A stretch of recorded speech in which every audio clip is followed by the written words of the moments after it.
tahu apa itu kasih kesejahteraan desa. Mungkin sebagian dari kita masih banyak yang belum tahu sebenarnya apa itu kasih kesejahteraan desa. Kasih kesejahteraan desa dilihat dari Permendagri nomor 84 tahun 2015 adalah salah satu unsur perangkat desa yang membantu kepala desa sebagai pelaksana tugas operasional. Sedangkan jika kita lihat dari Permendagri nomor 20 tahun 2018, kasih kesejahteraan adalah perangkat desa yang berkedudukan sebagai pelaksana teknis yang menjalankan tugas PPKD. Apa saja tugas kasih kesejahteraan? Seperti yang saya jelaskan di video sebelumnya, bahwa mengenai tugas KAUR dan kasih itu diatur ke dalam dua aturan Permendagri yang berbeda, di mana kedua aturan tersebutlah yang menjadi bahan acuan bagi kita dalam melaksanakan tugas pemerintahan desa, baik itu dalam pelaksanaan operasional sehari-hari sesuai bidang kasih kesra ataupun sebagai pelaksana PPKD yang mengakibatkan pengeluaran APBD. Untuk lebih jelasnya mengenai apa saja tugas yang diatur dalam Permendagri tersebut, kita bahas satu persatu. Yang pertama, tugas kasih kesejahteraan sebagai pelaksana operasional. Jika dilihat dari pelaksanaan tugas operasionalnya sendiri, seperti yang tertuang dalam Permendagri nomor 84 tahun 2015 pasal 9 ayat 3 huruf B, Kepala Seksi Kesejahteraan Desa memiliki tugas sebagai berikut. 1. Melaksanakan pembangunan sarana dan prasarana perdesaan. 2. Melaksanakan pembangunan bidang pendidikan. 3. Melaksanakan pembangunan bidang kesehatan. 4. Tugas sosialisasi serta motivasi masyarakat bidang budaya. 5. Tugas sosialisasi serta motivasi masyarakat bidang ekonomi. 6. Tugas sosialisasi serta motivasi masyarakat bidang politik. 7. Tugas sosialisasi serta motivasi masyarakat bidang lingkungan hidup. 8. Tugas sosialisasi serta motivasi masyarakat bidang pemberdayaan keluarga. 9. Tugas sosialisasi serta motivasi masyarakat bidang pemuda. 10. Tugas sosialisasi serta motivasi masyarakat bidang olahraga. Dan 11. Tugas sosialisasi serta motivasi masyarakat bidang karang taruna. Jika kita amati dari tugasnya di atas, maka kemungkinan besar apa yang menjadi tugas KAUR pembangunan terdahulu sekarang menjadi tanggung jawab atau kewenangan kasih kesra. Menurut Sobat Desa gimana? Yang kedua, tugas kasih kesejahteraan sebagai pelaksana PPKD. Jika kita lihat dari tugasnya sebagai pelaksana PPKD seperti yang tertuang dalam Permendagri nomor 20 tahun 2018 pasal 6 ayat 4, maka tugas kasih kesejahteraan adalah sebagai berikut. 1. Melaksanakan tindakan yang mengakibatkan pengeluaran atas beban anggaran belanja sesuai bidang tugasnya. 2. Melaksanakan anggaran kegiatan sesuai bidang tugasnya. 3. Mengendalikan kegiatan sesuai bidang tugasnya. 4. Menyusun DPA, DPPA, dan DPAL sesuai bidang tugasnya. 5. Menandatangani perjanjian kerjasama dengan penyedia atas pengadaan barang atau jasa untuk kegiatan yang berada dalam bidang tugasnya. 6. Menyusun laporan pelaksanaan kegiatan sesuai bidang tugasnya untuk pertanggungjawaban pelaksanaan APBDes. Lalu, jika kita lihat lagi secara spesifik, menurut bidang yang ditangani di APBD, seperti apa yang tertuang dalam angka 2 pasal 6 ayat 4 Permendagri nomor 20 tahun 2018, kasih kesejahteraan desa mempunyai tugas kurang lebih sebagai berikut. 1. Pembangunan atau rehabilitasi atau peningkatan atau pengadaan sarana atau prasarana PAUD atau TK atau TPA atau TKA atau TPQ atau madrasah non-formal milik desa. 2. Pembangunan atau rehabilitasi atau peningkatan sarana prasarana perpustakaan atau taman baca desa atau sanggar belajar milik desa. 3.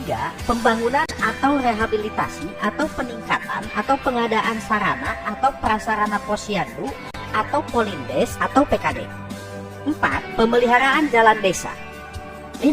Pemeliharaan jalan lingkungan permukiman atau gang. 6. Pemeliharaan jalan usaha tani. 7. Pemeliharaan jembatan milik desa. 8. Pemeliharaan prasarana jalan desa. 9. Pemeliharaan gedung atau prasarana balai desa atau balai kemasyarakatan.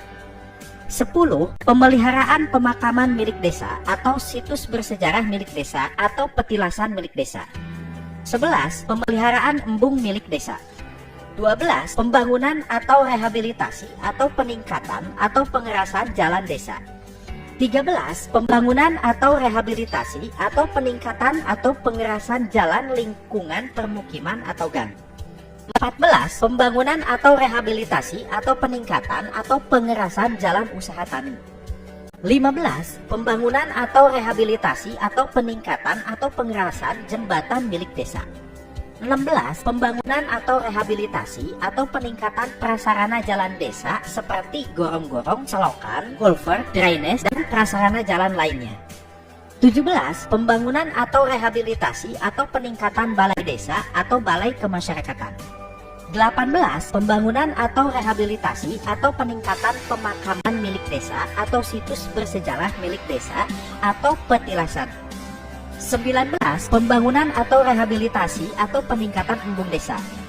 20. Dukungan pelaksanaan program pembangunan atau rehab rumah tidak layak huni. 21. Pembangunan atau rehabilitasi atau peningkatan sumur resapan. 22. Pembangunan atau rehabilitasi atau peningkatan sumber air bersih milik desa. 23. Pembangunan atau rehabilitasi atau peningkatan sambungan air bersih ke rumah tangga. 24. Pembangunan atau rehabilitasi atau peningkatan sanitasi permukiman. 25. Pembangunan atau rehabilitasi atau peningkatan fasilitas jamban umum atau MCK umum. 26. Pembangunan atau rehabilitasi atau peningkatan fasilitas pengelolaan sampah desa atau permukiman. 27. Pembangunan atau rehabilitasi atau peningkatan sistem pembuangan air limbah. 28. Pembangunan atau rehabilitasi atau peningkatan taman atau taman bermain anak milik desa. 29. Pengelolaan hutan milik desa. 30. Pengelolaan lingkungan hidup desa. 31. Pembangunan atau rehabilitasi atau peningkatan sarana dan prasarana energi alternatif tingkat desa. 32. Pembangunan atau rehabilitasi atau peningkatan sarana dan prasarana pariwisata milik desa. 33. Pengembangan pariwisata tingkat desa. 34. Penyediaan pos kesiapsiagaan bencana skala lokal desa. 35. Pembangunan atau rehabilitasi atau peningkatan sarana dan prasarana kebudayaan atau rumah adat atau keagamaan milik desa. 36. Pembangunan atau rehabilitasi atau peningkatan sarana dan prasarana kepemudaan dan olahraga milik desa. 37. Pembangunan atau rehabilitasi atau peningkatan haramba atau kolam perikanan darat milik desa. 38. Pembangunan atau rehabilitasi atau peningkatan pelabuhan perikanan sungai atau kecil milik desa. 39. Penguatan ketahanan pangan tingkat desa. 40. Pemeliharaan saluran irigasi tersier atau sederhana. Dan 41. Pembangunan atau rehabilitasi atau peningkatan pasar desa atau kios milik desa. Itulah sedikit penjelasan mengenai tugas pokok Kasih Kesejahteraan. Bila apa yang saya utarakan di atas salah atau kurang tepat, mohon dikoreksi dengan menulis di kolom komentar. Lalu, buku administrasi apa saja yang perlu dikerjakan Kasih Kesejahteraan? Mengenai format buku administrasi Kasih Kesejahteraan Desa, sebenarnya ada dua aturan yang mengaturnya. Pertama, format buku dalam Permendagri nomor 20 tahun 2018, dan kedua, format buku dalam Permendagri nomor 84 tahun 2015. Jadi, untuk mempermudah Sobat Desa mempelajarinya, mungkin akan lebih baik Sobat Desa semua download kedua format buku pada